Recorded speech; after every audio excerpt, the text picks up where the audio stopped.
देवशजनों नमस्कार, जय हिंद। मैं डॉक्टर टी सी राव आपका सोल्जर वॉइस चैनल में एक बार फिर स्वागत करता हूं। दोस्तों अगर आपने ये चैनल अभी तक सब्सक्राइब नहीं किया है तो प्लीज इसको लाइक भी करना इस वीडियो को, और अपने इस चैनल को सब्सक्राइब भी करना, बिकॉज ये एक सैनिक का चैनल है, सैनिक के लिए बात करने वाला चैनल है। दोस्तों हम आज 1971 भारत पाक युद्ध के सभी शहीदों को श्रद्धांजलि देते हैं और आज याद करते हैं उन 3 सेना अध्यक्षों को, जिसमें general Sam Manekshaw, admiral S M. Nanda, air chief marshal P C. Lal, और साथ में हम उस आयरन लेडी को भी आज श्रद्धांजलि देते हैं जिनके नेतृत्व में ये युद्ध लड़ा गया।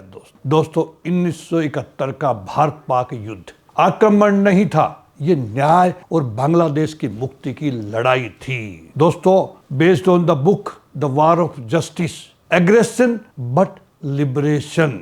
दोस्तों ये बुक मैंने 1971 युद्ध के ऊपर लिखी, भारत पाक युद्ध के ऊपर। क्यों लिखी मैंने? क्योंकि आज नई जनरेशन है, उनको पता होना चाहिए कि हमने ये युद्ध अलग तरीके से लड़ा था। 1971 का सैनिक जमीन या दौलत के लिए नहीं लड़ा गया था दोस्तों, वह इसलिए लड़ा ताकि लाखों लोग आजादी से सांस ले सकें। इतिहास ने 1971 को केवल एक युद्ध के रूप में दर्ज किया है दोस्तों, लेकिन सच यह है कि 1971 का युद्ध नहीं था, वो मानवता की पुकार थी। ये आक्रमण नहीं था, बल्कि न्याय, करुणा और मुक्ति की लड़ाई थी दोस्तों मेरी पुस्तक the war of justice not aggression but liberation 1971, इसे सत्य को सामने लाने का प्रयास किया है मैंने, ताकि दुनिया को पता लगे कि भारत ने आक्रमण नहीं किया था, भारत ने बांग्लादेश की आत्मा को समझा था, वहां के लोगों की आत्मा को समझा था। 1971 में भारत ने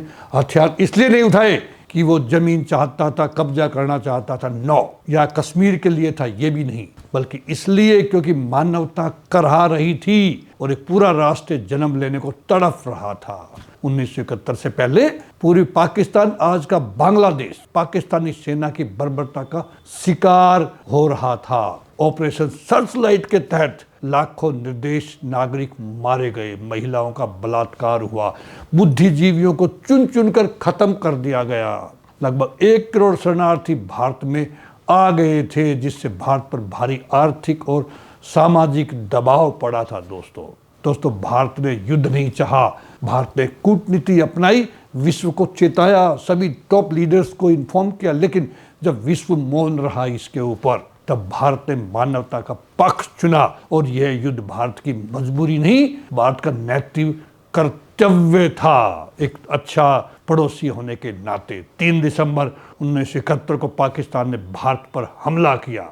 जवाब में भारत ने निर्णायक युद्ध छेड़ा। तीनों सेनाओं का अद्भुत समन्वय देखा गया उसके अंदर, थल सेना, नौसेना और वायु सेना। इतिहास की सबसे तेज सैन्य विजय में बदल गया दोस्तों ये युद्ध। केवल 13 दिनों में पाकिस्तान सेना ने घुटने टेक दिए। 16 दिसंबर 1971 को 93,000 पाकिस्तानी सैनिकों ने आत्मसमर्पण किया। ये द्वितीय विश्व युद्ध के बाद सबसे बड़ा सैन्य आत्मसमर्पण था, और इसी दिन जन्म हुआ बांग्लादेश का एक स्वतंत्र राष्ट्र का दोस्तों।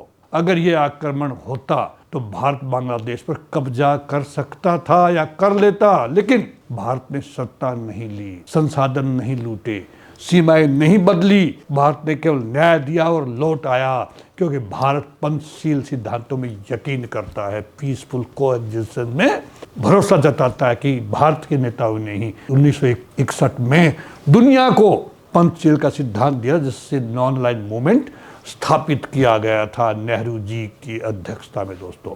1971 ने भारत को केवल सैन्य शक्ति नहीं, नैतिक महाशक्ति के रूप में स्थापित किया दुनिया के अंदर दोस्तों। ये युद्ध बताता है कि भारत तब भी और आज भी अन्याय के विरुद्ध खड़ा होता है दोस्तों, बिना लालच, बिना विस्तारवाद के। मैंने पुस्तक इसलिए लिखी ताकि आने वाली पीढ़ियां जान सकें कि 1971 का युद्ध आक्रमण नहीं था, वो न्याय के लिए लड़ा गया था। ये युद्ध मानवता, स्वतंत्रता और राष्ट्रों के आत्मसम्मान की जीत थी दोस्तों। ये पुस्तक मेरे लिए खास इसलिए भी थी कि इस युद्ध में मेरे परिवार के 8 सदस्यों ने भाग लिया था दोस्तों, जिसमें मेरे पिताजी सुबेदार रामचंद्र, मेरे चाचा जी सुबेदार सोहनलाल, मेरे एक और चाचा जी सुबेदार शिवताज सिंह, मेरे चाचा जी नायक बनवारी लाल, मेरे चाचा कर्नल सिंभू दयाल जो उस टाइम पे कैप्टन थे, एयर डिफेंस में थे, वो भी बांग्लादेश के बॉर्डर पे उन्होंने अपनी गनें लगा दी थी और बाद में कर्नल से रिटायर हुए। सूबेदार नित्यानंद, सूबेदार बेगराज, हवलदार होशियार सिंह, जिनके पापा सूबेदार नंद किशोर वीर चक्र 1965 में वीर गति को प्राप्त हो गए थे। ये 8 लोग मेरे परिवार से इस युद्ध में थे दोस्तों। हम छोटे छोटे थे, शाम के टाइम दादाजी के पास रेडियो के ऊपर न्यूज़ सुना करते। जब चिट्ठी आती थी किसी के घर में तो पूरा गांव उसे घर पहुंच जाता था कि तेरे भाई की चिट्ठी आई है, भाई क्या हालचाल है। दोस्तों 1971 ने हमें सिखाया शक्ति का उपयोग तब महान बनता है जब वह न्याय के लिए हो। दोस्तों बांग्लादेश की हर इंच जमीन उन शहीदों के खून से सनी हुई है जिन्होंने डर के बजाय आज़ादी को चुना। दोस्तों ये मेरी एक प्रस्तुति थी उस युद्ध के ऊपर। दोस्तों मैं आगे ऐसे ही वीडियोज आपके सामने लेकर के आता रहूँगा, सेना की बहादुरी पे, सेना के इतिहास पे, सेना की समस्याओं पे, सैनिकों के कल्याण के लिए। दोस्तों इसी के साथ में नमस्कार, जय हिंद।